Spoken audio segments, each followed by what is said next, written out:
Hey, how's everyone doing? This is Ladder, and today I'm going to go over one of the most common questions I've been asked when I'm playing the game, and that is, which class should I start with? You know, they don't know what they're doing, and so I'm going to try to tackle that today.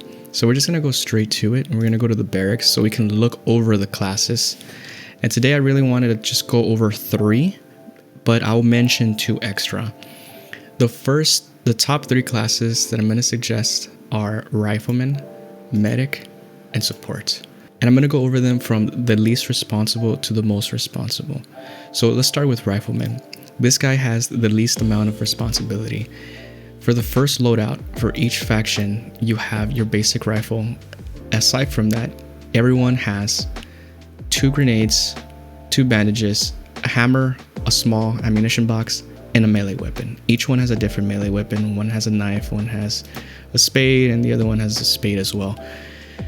They all do the same thing, 1-hit kill. And their basic rifles are all different. Mosin for the Soviet, United States with the M1 Garand, and Germany with the Kar 98. That's the only difference is the gun. Other than that, their kits are all the same. The small ammunition box can be given to people who have run out of ammo. You can place it, if you're defending, give it to your machine gunner. You can give it to anyone who has an automatic weapon and they've run out of ammo. Sometimes people might ask you, but that's pretty much it. There is no major responsibility that comes with the Rifleman. It's just your basic loadout. You can take this and go and just get used to the game, get used to the gameplay, get used to the bullet drop from the Kar 98. As time goes on, you will unlock the next kit for the Rifleman if you keep playing. There really was no incentive before to play as a Rifleman, but as time went on, they added the 3rd kit to Germany. United States doesn't have a 3rd kit, but Germany, and then when the Soviets were added, they only have 2 kits as well. But Soviet's 2nd kit has explosive ammo, which replenishes rockets or satchels for anyone who's carrying them. So it's very useful, especially for the Germans, because some people just hate bolt action rifles. And with this one, you actually get the G43, which is a really solid semi-automatic gun. And it works really well. And so that's one of the reasons why.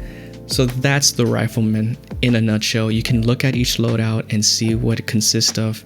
But for the basic, least amount of responsibilities, just go in there, get used to the game, shoot at everything that's not your friends, and that's it. That's pretty much it. The Support is the one we're going to look at next, and this comes in number 2 because you have some responsibility. The kit or the loadout is identical to the Rifleman except for a small ammunition box. You have supplies, and supplies are very important in the game. You use them to build garrisons, you use them to build fortifications, and that's why the hammer is there too. The Rifleman has it. The hammer is able to help with the building of fortifications that engineers place down. If you ever see a green blueprint, I don't know why it's green, but those green things are blueprints. And if there are supplies nearby, you can hammer it away, or you can drop your supplies and help them. This comes in second because these supplies can actually help build garrisons, which can help the team spawn and push forward. Sometimes in the beginning of the match, your squad leader will ask, can I get supplies with me? So you go ahead, you follow your squad leader, you place down the supplies where he wants you to, so you can learn a little bit about where squad leaders place their garrisons. So if your goal is to be a leader, then hanging out with the squad leader, your current squad leader, can help with that. So that's why the Support will come in second. It's just the supplies, you place them down, and then you go about your game. You go and do the same thing as a Rifleman, just help attack, help defend, find enemies, mark them, and that's pretty much it. Their second loadouts for all classes, instead of 2 grenades, you carry 3 different boxes. The first one is the supplies, 50 supplies. That's all it takes to build a garrison, which, as everyone knows, it's a manual spawn point. But the 50 can only be built on your own territory because you need 100 to build a garrison in enemy territory. Then they have a small ammunition box, and then they have the explosive ammo box. So this just beats Riflemen in all cases as far as restocking things go. They also have a hammer, 2 bandages, and spade. Every other class aside from Medic only have 2 bandages, just to let you guys know. So that's pretty much the Support class. You place your things down, and that's pretty much it. Once it replenishes, if someone needs it again, just place it again, and that's it. No one's going to expect you to do anything else but to drop your supplies. And the last class that we're gonna look at is the medic. And the medic is probably one of the most responsible ones out of these three, because you are in charge of just healing your teammates. A good thing about the medic is that they have the ability to reduce suppression, and I think everyone knows what that is by now. If you're coming from playing your first couple games, then you know when you get shot at, your screen goes very blurry.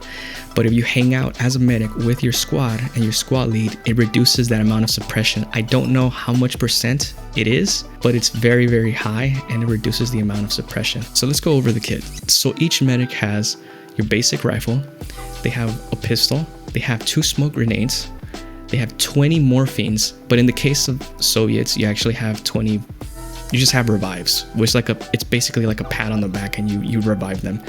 You have 20 bandages and 2 spades. If there's one thing I really wanted to point out from the medic, is that do not underestimate smokes. Smokes are a great weapon in this game. It doesn't kill anyone, but it allows for you to blind your enemy so your team can push. That's one of the biggest tips I'm going to give you today, is smokes are much better than frag grenades. Trust me. Other than that, let's go over the other things. So they have 20 bandages. They have their melee weapon. They have one big downside, and that is they don't carry a lot of ammunition. They only have a few magazines that equal 20 bullets in total. So the Mosin, I think, carries 5. The Russians have the Kar 98, which carries 5, so it's 20 bullets, 4 magazines. And then the Americans have 2 magazines, but I think the M1 carries 10 or 11. I keep forgetting. It's very low ammunition, so your priority, your job actually, is to stay behind your team and pick them up when they need to be picked up. You can also pick up other teammates from other squads and revive them, and you also get points for that.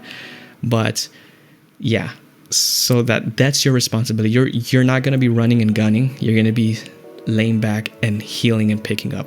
And I want to add one thing. Medics are probably the most vocally praised roles in the game.